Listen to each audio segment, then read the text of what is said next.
जी फिर सुबह खान इन्होंने बोला कि कामाख्या देवी में बकरे की बलि चढ़ती है। तो दोस्तों शुरू की क्लिप देखकर आप समझ ही गए होंगे कि आज की वीडियो किस टॉपिक पर होने वाली है। लेकिन उससे पहले मैं आपको ये बता दूं कि आज की इस वीडियो में अनिरुद्ध चार्य की जम के बैंड बजने वाली है। क्योंकि इस विवेक श्रीवास्तव ने अनिरुद्ध चार्य की जम के बैंड बजा दी, तो आप इस वीडियो को शुरू से लेकर एंड तक जरूर देखें। और शंकर जी पर दूध चढ़ाने को ही टारगेट क्यों किया जा रहा है? हम आपको क्यों लगता है? भाई अपनी अपनी आस्था, देखिए किसी की श्रद्धा किसी की आस्था पर ना कोई क्वेश्चन क्यों करे। भाई मेरी आस्था है कि मैं दूध चढ़ाऊं, और कौन सा करोड़ों का दूध चढ़ाया जाता है? 5 रुपए का 10 रुपए का दूध शंकर जी पे चढ़ाया। ये तो वर्षों से, कोई आज की थोड़ी, भगवान राम ने भी तो शिव जी का अभिषेक किया था।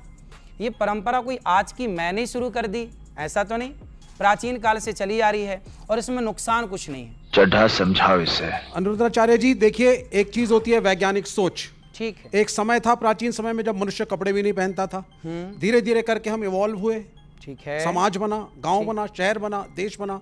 तो वैज्ञानिक सोच को तो आपको मानना पड़ेगा। हाँ मानते हैं। तो आप जिस चीज की बात कर रहे हैं कि जो चीज शुरू से शुरू आ रही है उसको कंटिन्यूएशन में हम फॉलो करें। मैं कम्युनिस्ट हूं। हाँ, मैं नहीं मानता अस्तित्व को ईश्वर के। भाई शुरू से कहा जा रहा है कि जिसने हमें जन्म दिया वो माता है। क्या आप नहीं मानते कि उसे आप माता कहते हैं? नहीं, माता को तो मानते हैं। फिर आप कह रहे हैं कि शुरू से चली आई परंपरा मैं नहीं मानता। आप कहते हैं कि ईश्वर ने सृष्टि की रचना की, तो फिर मैं आ जाऊंगा ईश्वर को किसने बनाया, तो ये डिबेट अनंत हो जाएगी। मैं सबके इसका उत्तर ना विज्ञान के पास है अभी और ना किसी मनुष्य के पास। अलग अलग धर्मगुरु अपने अपने हिसाब से अपनी लॉजिक दे रही है। मैं किसी को बुरा भी नहीं कह रहा, लेकिन मैं आपसे एक बात कह रहा हूं कि शुरू से तो जाति प्रथा भी इस मुल्क में है, इस देश में है। शुरू से जाति प्रथा नहीं है। मैं बता देता हूं आपको, भगवत गीता में लिखा हुआ है वर्ण व्यवस्था है। क्या है उसको आपने समझा? सुनते जाइए आप पहले। महाभारत में सूतपुत्र कह के कर्ण का अपमान हुआ। मैं आपको अनेकों उदाहरण दे सकता हूं जिसमें जाति व्यवस्था, जिसको आप सनातनी समाज कहते हैं, उसका शबरी का के बेर रही है। देखिए, समय के साथ संस्कृति की परिभाषा बदलती है। खान पान, पहनावा, यहाँ आप देख रहे हैं अमीश जी ने जो वस्त्र पहने हैं, मैंने पहने, इन्होंने पहने, शर्ट पैंट पहने हैं, ये भारतीय संस्कृति में पहले नहीं थे। खान पान में आज बच्चे हैं, पिज़्ज़ा भी खाते हैं, चाउमीन भी खाते हैं, बर्गर भी खाते हैं, और जाते हैं घर के पास जाके मोमोज भी खा के आते हैं। पर डॉक्टर मना करता है कि ना खाओ। वो ठीक है, साफ मोमो खाएंगे तो नहीं बीमार पड़ेंगे। तो हमारी संस्कृति में खान पान, पहनावा, सोच, एजुकेशन सब बदलता है। आज लड़कियां भी पढ़ रही हैं, तो आज जो एक स्त्री है, एक लड़की है, वो एक लड़के के बराबर है। उनमें कोई भेदभाव नहीं है। एक लड़की का अधिकार है वो क्या पढ़े, क्या पहने और क्या खाए। इसका एक मॉरल कंट्रोलिंग धर्मगुरु और कथावाचक क्यों करना चाहते हैं? आप क्यों चाहते हैं कि आपके हिसाब से लोग पहने, आपके हिसाब से लोग खाएं, शाबाश, आपके हिसाब से लोग सोचें? ठीक है जी, ये सवाल है कि आप क्यों चाहते हैं कि आपके अनुसार हमारे हिसाब से? देखिए, अब बताइए, आप मोमोज खाइए, आप पिज्जा, बर्गर, चाउमीन इत्यादि खाइए। हमारे हिसाब क्या है? हम कहते हैं बेटा अंकुरित अनाज खाओ, अंकुरित करके खाओ, आप ज़्यादा से ज़्यादा फल खाओ, आप ज़्यादा से ज़्यादा हेल्दी चीज़ें खाओ, शुद्ध देसी गाय का मस्त दूध मिल जाए तो दूध पियो। हम तो आपके हित के लिए कह रहे हैं।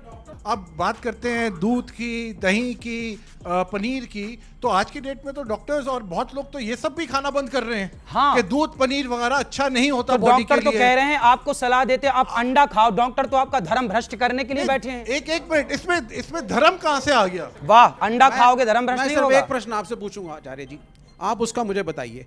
कामाख्या देवी को आप मानते हैं? हाँ मानते हैं, बिल्कुल मानते हैं। कामाख्या देवी में बलि चढ़ती है, सही है गलत? सुनते जाइए। चंडी माता में बलि चढ़ती है, सही है गलत? मैं पूर्वी उत्तर प्रदेश से हूं, मैं पूर्वी उत्तर प्रदेश से आता हूं। वहां पे अब योगी आदित्यनाथ उस मठ के महंत बने हैं। पहले वहां पे भी छोटे छोटे सुअर के बच्चों की बलि चढ़ती थी माता को। देवी पाटन सिद्ध देवी का स्थल है, और कायस्तों का एक गांव है वहां पे नवमी के दिन माता को बकरा जरूर चढ़ता है। ठीक, लेकिन हाँ, ये अलग बात है कि ईद में मुसलमानों पे उंगली उठाना बड़ा आसान काम हो गया है हिंदुस्तान में। ये बड़ा आसान होता है इस मुल्क में, ये बड़ा आसान होता है मुसलमानों के ऊपर उंगली उठा देना ईद के दिन। ये बड़ा आसान होता है कथावाचकों के लिए सिर्फ इस्लाम और कुरान के ऊपर उंगली उठाना कि आप क्रूर हैं और आप जानवरों को खाते हैं। क्या आप कहेंगे कि ये सब कुछ जो चल रहा है माता कामाख्या के मंदिर में बलि का चढ़ना, ये सब गलत है? जी फिर सुबह खान इन्होंने बोला कि कामाख्या देवी में बकरे की बलि चढ़ती है। हमारे यहाँ बंगाल की राजधानी कोलकाता, वहां भी माता जी का मंदिर है, जी वहां भी बलि चढ़ती है। आपने बताया, और भारत में बहुत सारे मंदिर हैं ऐसे पुराने जहां बकरे की बलि चढ़ने की परंपरा है। आपने ठीक कहा। अब मैं ये बताऊं कि क्यों। हमारे वेदों में लिखा है स्पष्ट, अहिंसा ही परमो धर्मः। हमारे शास्त्र कहते हैं किसी की हत्या ना करो। हमारा हिंदू सनातन धर्म कहता किसी की हत्या मत करो। फिर आपने सवाल किया कि कामाख्या में क्यों हत्या हो रही है। अब देखो हो क्या रहा है कि हमारे यहाँ अहिंसा की बात तो थी, पर कुछ लोगों ने मांसाहार करना स्टार्ट कर दिया, मांसाहार का प्रचलन बढ़ गया। तो हमारे ऋषि मुनियों ने कहा कि भाई तुम मांसाहार क्यों करते हो जब वेद में लिखा है हत्या नहीं करनी चाहिए। तो बोले गुरुजी क्या करें, ये आदत हो गई है। तो गुरुजी बोले सुनो, तुम फिर रोज ना खा के कभी कभी खाने की मजबूरन इजाजत दी, वो भी निवृत्ति परक थी कि आप छोड़ दें, इजाजत नहीं दी कि खाओ। अभी बदत है भाई, अभी बदत है। मेरा ये मानना है आप सांस लेते हैं तो भी आप हत्या कर रहे हैं, कुछ जीवाणु आपके सांस से अंदर जा रहे हैं। आप पानी गर्म करते हैं तो भी कोई जीवाणु मरते हैं, आप दूध गर्म करते हैं तो भी जीवाणु मरते हैं, आप चलते हैं तो भी जीवाणु मरते हैं। जब आप चावल खा के शाकाहारी बन रहे हैं, उस चावल को उगाने में पता नहीं कितनी पेस्टिसाइड डाल करके कितने जीवों की हत्या की गई है। क्या आप शाकाहारी अपने आप को मानेंगे? हाँ। पहली चीज, आप शाकाहारी नहीं है। शाकाहारी। अगर आप उसी चावल को खा रहे हैं जिसको उगाने के लिए इतने कीटाणु मार के इतने जानवर मारे गए, वो आप शाकाहारी नहीं हुए। छटपटाता नहीं है प्राण के लिए, तो मुर्गी छटपटाती है प्राण बचाने के लिए, आपके भोजन के लिए इतनों को मार दिया गया, बचाने के लिए। आपके भोजन के लिए इतनों को मार दिया गया। लेकिन मैं उस विषय में नहीं जाना चाहता। मेरा दूसरा प्रश्न है राम मंदिर में हमने देखा, जो मेरा एक छोटा सा प्रश्न है, बड़े सारे कथावाचक गए, प्रधानमंत्री भी थे, उसका उद्घाटन हुआ।